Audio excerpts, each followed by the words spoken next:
guys, this is ritchelsuanrabaya, a BSED mathematics student from Jeremy's main campus, and today we're going to discuss about the concept of peace in a holistic way and the contribution or importance of peace education in the quest for positive social change and transformation. First, define the concept of peace in a holistic way. A new way of thinking about peace is important today.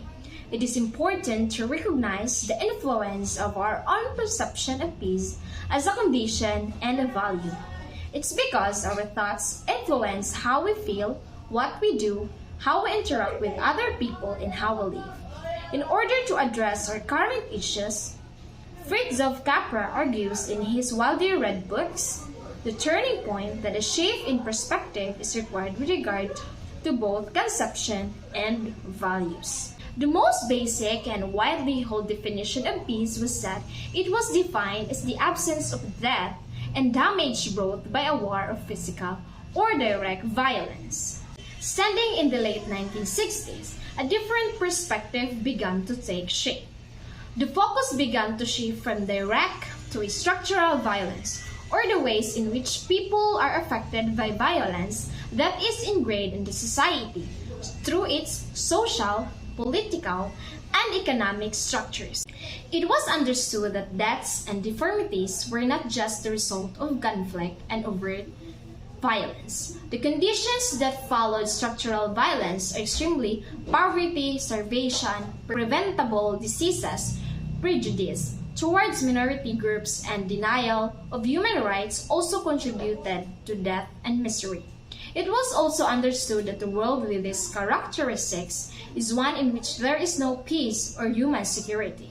Instead, it produces unrest and tension that can result in violent war. The meaning of peace can be captured by the idea of negative peace and the idea of positive peace. The negative peace refers to the absence of war or physical or direct violence, while positive peace refers to the presence of just or non-exploitative relationships as well as human and ecological well-being, such that the root of causes of a conflict are diminished or lessened. Next is explain the contribution of importance of peace education in the quest of positives, social change or transformation. The people themselves are the best resource of creating a culture of peace, because it is through them that peaceful relationships and structures are built. Therefore, the key to peace building is to educate individuals to become the peace agents. Building peaceful communities is typically referred to as peace building. It is easy to understand how peace education is thus both a substantial peace-building technique and an efficient means of preventing violent conflict. In general, transformative education, or education to support the culture of peace, is what education is.